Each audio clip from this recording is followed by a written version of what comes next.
We know that engagement with social media and our cell phones releases a chemical called dopamine. That's why when you get a text, it feels good, right? So, we've all had it where you're feeling a little bit down or feeling a bit lonely, and so you send out 10 texts to 10 friends, hi, hi, hi, hi, hi, because it feels good when you get a response, right? Right? It's why we count the likes. It's why we go back 10 times to see if my Instagram is growing slower, did I do something wrong? Do they not like me anymore, right? The trauma for young kids to be unfriended, right? Because we know when you get a hit of dopamine, which feels good. It's why we like it. It's why we keep going back to it. Dopamine is the exact same chemical that makes us feel good when we smoke, when we drink, and when we gamble. In other words, it's highly, highly addictive, right? We have age restrictions on smoking, gambling, and alcohol, and we have no age restrictions on social media and cell phones, which is the equivalent of opening up the liquor cabinet and saying to our teenagers, hey, by the way, this adolescence thing, if it gets you down. But that's basically what's happening. That's basically what's happening, right? That's basically what happened. You have an entire generation that has access to an addictive, numbing chemical called dopamine through social media and cell phones as they're going through the high stress of adolescence. Why is this important? Almost every alcoholic discovered alcohol when they were teenagers. When we're very, very young, the only approval we need is the approval of our parents. And as we go through adolescence, we make this transition where we now need the approval of our peers.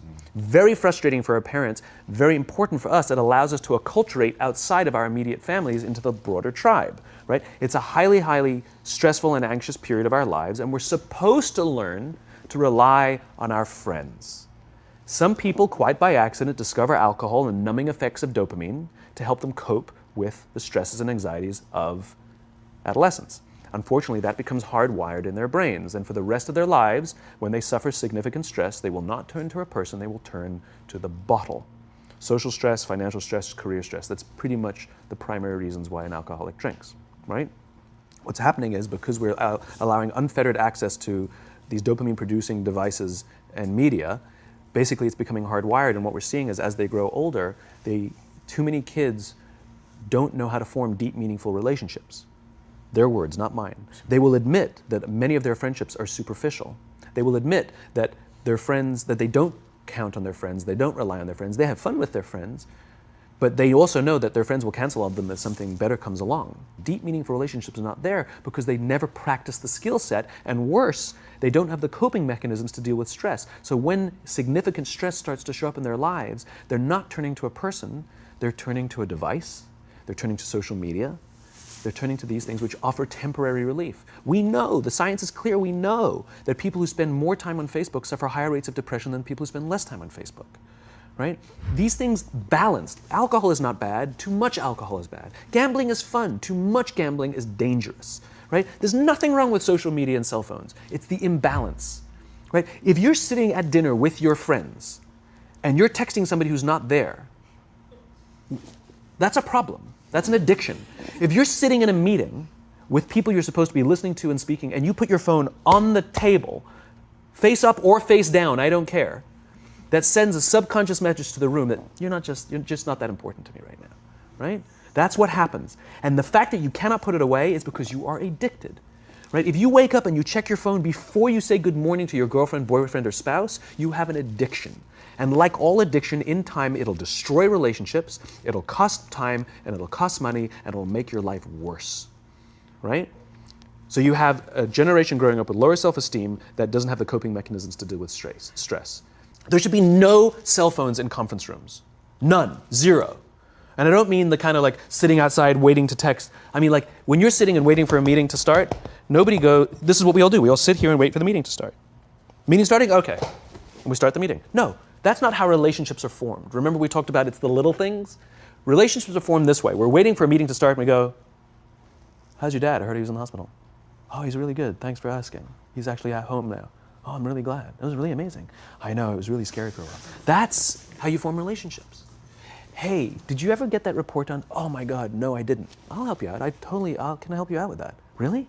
That's how trust forms.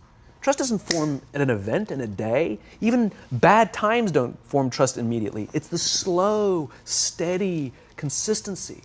And we have to create mechanisms where we allow for those little innocuous interactions to happen. But when we allow cell phones in conference rooms, we just, okay, have the meeting.